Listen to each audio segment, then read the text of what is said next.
Hey there, this is Brian Terrian from the Disability Digest with some information about trying to get Social Security to take action. That could be taking action on getting a decision. That could be an action on getting benefits paid, disability benefits, widow's benefits, anything like that. In my opinion, there's a time to put some pressure on them and what to say and do, and then there's times not to, and I'm going to, in this video at the end, I'll review a new technique that I learned from somebody that's out there. So this is my opinion based on my experience here at the Disability Digest. I've directly worked with like 24,000 people and helped them get approved. There's 178,000 people here, so we see a lot. We have a lot of information to collect and share with you. If you're new here, welcome. Encourage you to subscribe, ring the bell, share the video if you find it of value, and of course, if you're not a member or haven't updated us in a while, join us as a member or update your membership and we can give you a customized approach to getting, keeping, and maximizing your benefits. There'll be a link around this video. So first of all, this is what I want you to think about. I'm going to speak to disability applicants, who is a large part of our audience. If you're going through the approval process and you're in need of your money, which most are, that's why you apply, and you're going to push for a decision. A word of caution is that if you're pushing for a decision at let's take the initial application level. Let's say you're contacting Social Security and saying, you know, I can't pay my bills, I get kids, I get a car, all that. And you rush them to make a decision. And they don't have all the information to make a decision.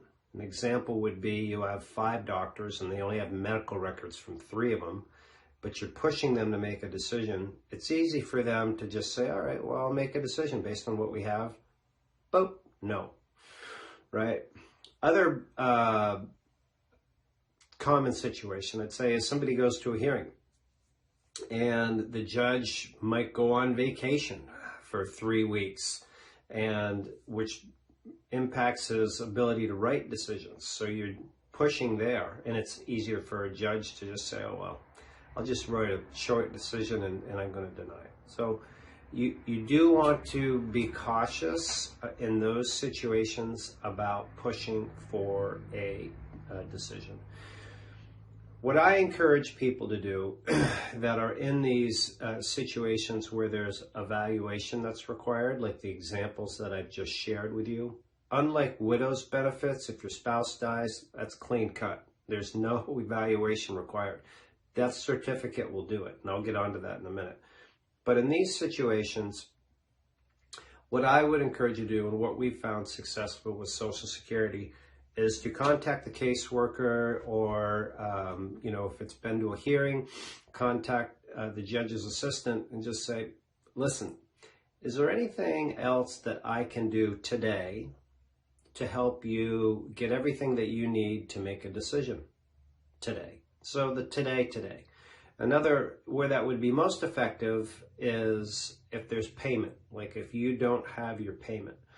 Is there anything that I can do today to provide you so that I can get paid today? Be polite, persistent, anything I can do today to get this done today. If you leave it open, like, is there anything else you need? You know, their workload is heavy. They're going to, I'm going to push it off. So the today strategy, I've repeated that several times because it's important and it has worked for us. All right.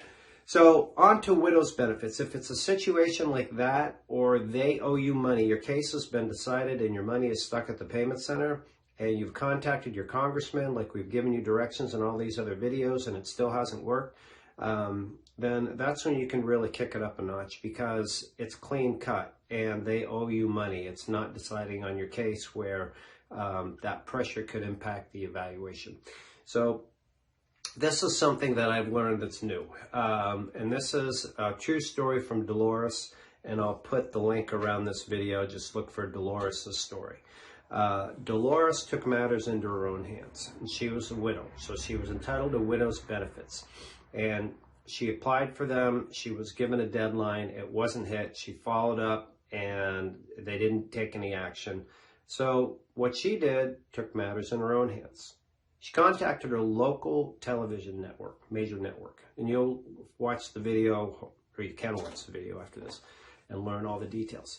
And within 30 minutes, get that, 30 minutes, they had somebody from Social Security on the phone with the TV network, and they resolved the situation promptly. So it seems to me like Social Security doesn't want the public attention to be called out on them. So if the today hasn't worked, your congressman hasn't worked, and this strategy is something certainly for you to consider.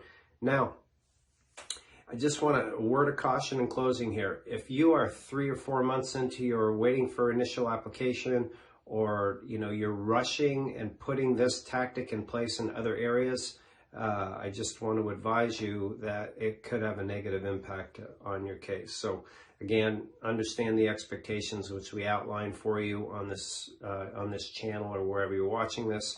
How long does it take to get a normal disability decision at initial? How long does it take to get a reconsideration decision? How long should you wait for your decision after your hearing?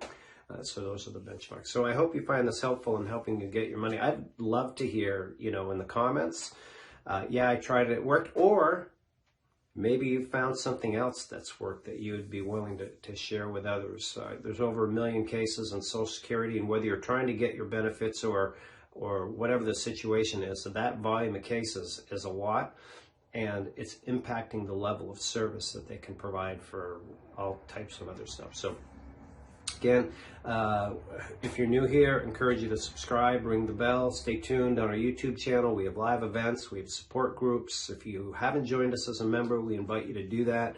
That's the best way we can help you, because we can provide you with a customized approach to whatever you're attempting to do with your benefits, whether you're trying to get them approved. We can help you do that fast, or keep them or maximize them. So make it a great day.